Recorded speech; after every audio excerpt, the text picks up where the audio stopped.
Hello guys, Clarky1991 here. Welcome to another video.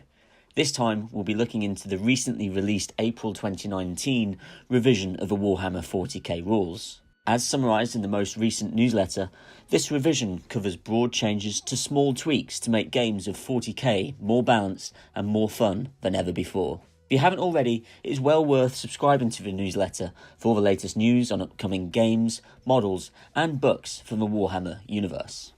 Robin Crudence from the GW Rules team prefixes the FAQ release with a couple of statements. Since the last update in autumn 2018, we've released several new codexes, campaign books, supplements, and a new edition of Chapter Approved. We've also received a vast amount of feedback from you, the 40k community. The first thing we have done is to update our FAQ and errata documents to take into account any new questions that have been raised since the last update. Make sure you check out the errata and the FAQ document in the description down below to see the full range of changes and clarifications made. In addition to this, there's also been a finalisation of the beta rules that were introduced during the last update, following some changes and again taking into consideration the feedback from the community. The update is complete with notes and insights from the GW designers. There's also a number of updates to codices and rule supplements including Shadowspear and Vigilus Ablaze. We'll now take a look at the document itself and what the actual changes entail. The document, in which there is a link down below for you guys to check out, goes on to confirm that there are concerns raised through direct feedback to the team in regards to the rules within the rulebook itself. As such, they have compiled the document which makes updates to the rules, FAQs, and errata where applicable in order to answer those questions and provide further clarification into a number of those points. To save you hearing me read the whole document to you, I thought I'd include a couple of the updates that interested me most. It'd be great if you could let me know via a comment down below of your favourite changes, questionable additions, or are you simply left more confused than ever. As someone who is just starting to get into the game itself, it's interesting to know some of the sneakiness that may be going on the tabletop, as it's definitely made clear the importance of studying and knowing the rules in full.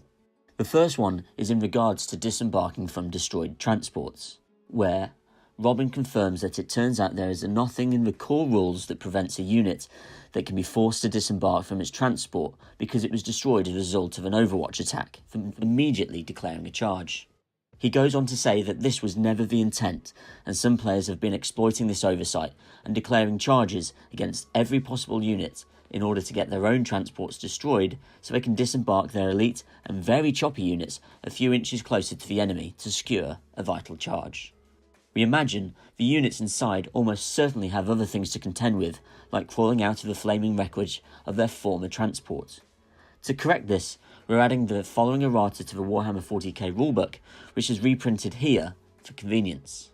The second rule clarification, with a similar ilk, is the clarification made by the rules team, where they've started to notice that aircraft, typically units with the flyer battlefield role and or minimum move characteristic, are being used to block units from moving.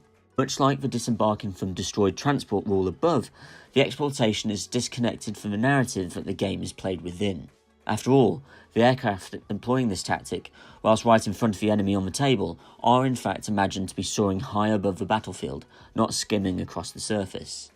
To that end, the rules team are introducing an addition to the core movement phase rules. Whenever a model makes any kind of move, it can be moved within 1 inch of an enemy aircraft, and it can be moved across such models and their bases as if it were not there, but it cannot end the move on top of another model or its base, and it cannot end the move within 1 inch of enemy units. If, when a unit is selected in the movement phase, the only enemy units that are within 1 inch of it are aircraft, then it can still make a move. Anyway, as I mentioned before, once you've taken a look at the attached document, it'd be really good if you could let me know your favourite changes, the things that have got you asking more questions, or things I didn't even address at all. I'll cover the other changes in another video for ease of reference.